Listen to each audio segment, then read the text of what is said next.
Today, we're introducing iOS 4.1, the next release of iOS. And it's got some really cool stuff in it. So let me go through what it's got. First of all, a lot of bugs have been fixed. Proximity sensor bugs, Bluetooth bugs, iPhone 3G performance bugs, all the bugs that we get mails on. We think we've nailed a lot of them, and we think you're going to be pretty happy with it. Secondly, we've added a really cool thing called HDR photos, high dynamic range photos, and I'll explain that in a minute. But that's going to be standard in iOS 4.1. The ability to upload HD video over Wi-Fi to YouTube and other places built into 4.1. TV show rentals in addition to purchases. And Game Center is now making its debut for end users. And we think this is going to be a pretty big deal, too. So let's start off with high dynamic range photos. What are high dynamic range photos? Well, when we take a photo, a lot of times we get it where it's blown out with light. You can see it washed out with this bright light coming in over the building there. Well, when you turn on HDR, just by tapping on that button there, when you take a photo, it actually takes 3 photos in rapid succession. It takes one normal exposure, what it thinks is the appropriate exposure, and then one that's underexposed and one that's overexposed. And it combines these 3 with some pretty sophisticated algorithms to produce an HDR photo. And it's pretty amazing. And we keep both the normal photo and the HDR photo in the Photos app. So you can just compare the 2 of them and use the one you like.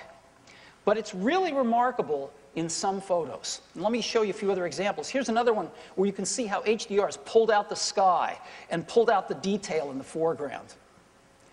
Here's another one where you can see it's trying to pull out the shadow in the background. You can see her legs pulling them out of the shadows as well. Take a look at this one. You can't even see the pavement, the one on the left. And look at how it's pulled all that out from the one on the right. And one final one, again, you can see the sky and a lot more detail in the background using HDR. So for some photos, it's pretty great. And it's built into iOS 4.1. Another thing we've built in is Game Center.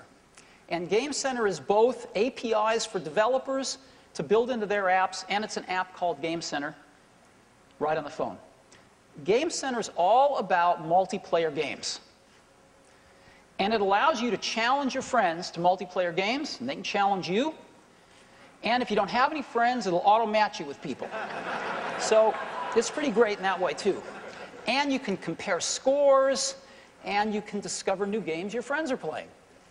So it's pretty nice. So as an example, this is Thor, and Thor can take a look at the games that they've played with other people. And Thor is one of my 73 friends, let's say. I've got 73 friends. And I've got 19 games that are multiplayer games that work with Game Center, so I can take one of those games and, as an example, Angry Birds, I can look at leaderboards, I can look at achievements, and everything I've done with my friends to see how I'm doing. So here I'm inviting 2 friends, Appleseed and Thor, and I'm going to get matched up with Game Center with 2 other players of roughly equal ability, all automatically. Or if Thor wants to invite me to play a game, this is what it looks like. Right? Thor's invited me, I can decline or accept. So that's Game Center. So those are just 2 of the many things in iOS 4.1, and it's going to be available next week. It's for iPhone and iPod Touch, and it's going to be a free download via iTunes. So look for it, iOS 4.1 next week. Now I've got a little surprise for you today. It's a sneak peek at the next iOS release, 4.2. 4.2 is going to come a little later this year, and it's all about iPad. It's bringing everything to iPad, iOS 4.1, with its multitasking, its folders, Game Center, HDR photos, everything you saw here, all of it to iPad. Wireless printing. We're adding wireless printing to iOS.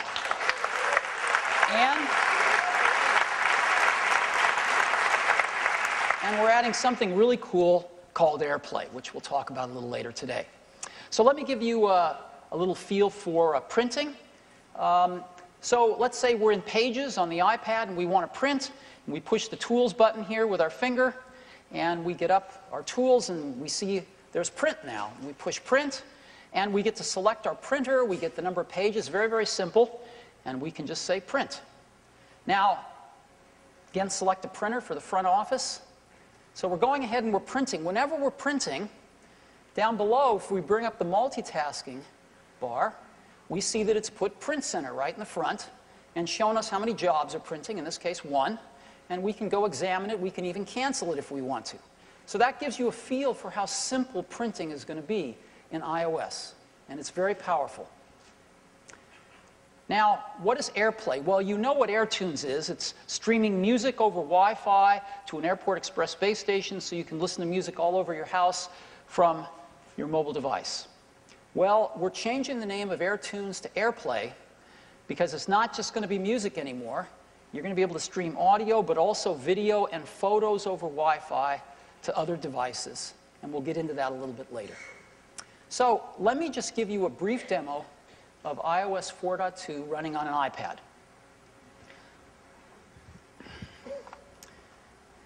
I've got my iPad here. And let me go ahead and just go ahead and swipe over here and let me launch Pandora. And I've got some Jack Johnson music here. Let's go ahead and play that. And let me bring up the multitasking bar. There it is. And let's go to Mail. So we're multitasking here, listening to Pandora in the background. And there's Mail. We've got multi-threaded Mail here. So again, 2 messages from Gary Dunn. And here's one talking about a Gibson West Montgomery guitar. So let's go take a look at that. Now we've multitasked over to the browser, and here we are on the web. Right? Again, we can just go over here and stop and start our music. Very, very simple. So let me show you folders now. Let's go ahead and make a folder with our news apps. So I can just get into jiggle mode here, and I'll just put NPR on top of Wall Street Journal, and it's made a folder called News right here, which I could rename if I want to. And I'll go ahead and put the Financial Times in there and put Editor's Choice in there. And I can even put this down on my dock if I want to. And now I've got a news folder right there with my news apps in it, right on my iPad. So all of us that use iPhones know and love all these features, and we love them, and we can't wait to get them on our iPad. So when is 4.2 coming out? It's coming out in November. And it's going to be a free update for iPad, iPhone, and iPod Touch with all those new features in it.